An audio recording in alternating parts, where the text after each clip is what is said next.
Hola muchachones, ¿qué tal? Yo soy Anaís y esto es Se Habla Español. Muchachones, ¿cómo estamos en el mes del amor? Hoy quiero contarles una historia de amor, pero no una historia cualquiera, sino una emocionante y real historia de amor ocurrida en la Edad Media. La historia de Abelardo y Eloísa. Así que pónganse cómodos, saquen sus pañuelos y a derramar lagrimones. Pedro Abelardo fue un intelectual que consagró su vida al estudio de la teología y la filosofía. Con el paso del tiempo, Abelardo fue ganando fama y reconocimiento como intelectual. Y en el año 1113 fue nombrado erudito de la Escuela Catedralicia de Notre Dame de París. Imagínense ustedes, muchachones, un hombre noble, listo, famoso y encima de todo guapo. O sea, que Abelardo era un partidazo, señores. Ese mismo año, el canónigo de la catedral, un señor llamado Fulberto, contrata a Abelardo para que le dé clases a su sobrina Eloísa. Eloísa, por su parte, no era ninguna caída de la mata. La muchacha era todo un portento.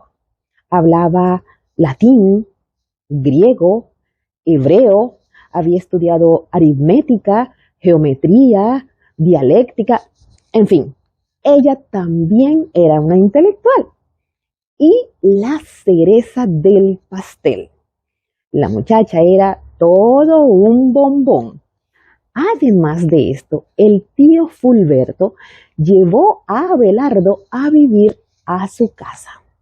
O sea, Abelardo y Eloísa viviendo bajo el mismo techo. No olvides que el hombre es fuego, la mujer es topa. Y viene el diablo y le sopla. Así pues, Abelardo y Eloísa se enamoraron. Empezaron una relación. Y entre lección y lección, un besito por aquí, un agarrón por allá. La pasión iba cada día en aumento hasta que pasó lo que tenía que pasar. Y la consecuencia de esto fue que Eloísa quedó embarazada. A todas estas, un mal día, el tío Fulberto los pilló. Abelardo, huyendo de la ira del tío Fulberto, se llevó a Eloísa a Bretaña, donde dio a luz a su hijo que pusieron por nombre, bueno, yo no sé si esto será una excentricidad de intelectuales o qué cosa fue esta. El caso es que le pusieron por nombre al niño Astrolabio. Por su parte, el tío Fulberto exige una reparación, pero Eloísa se niega a casarse por dos razones. Uno, ella quiere seguir siendo una mujer libre. Eloísa tenía una mentalidad muy adelantada para su época. Y dos, ella no quería manchar el prestigio intelectual de Abelardo, porque en esos días, en esa época, los filósofos no se casaban.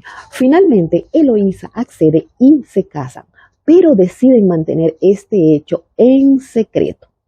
Sin embargo, el tío Fulberto y sus amigos se dedican a divulgar la noticia de que Abelardo y Eloísa se han casado.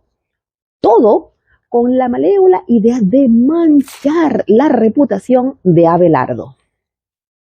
Eloísa negaba este hecho una y otra vez, diciendo que era una noticia falsa, pero ella era duramente castigada por su tío Fulberto.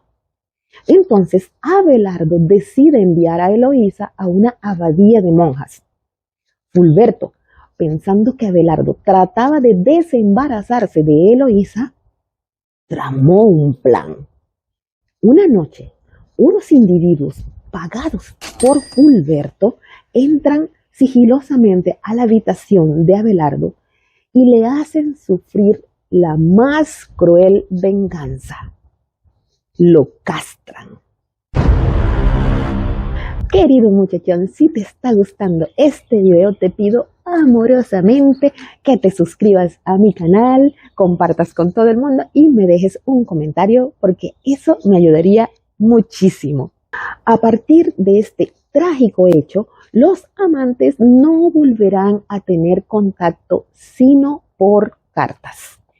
Abelardo se retira como monje a una abadía en Saint-Denis y años después manda a construir para Eloísa y sus hermanas de religión la abadía de Paracleto.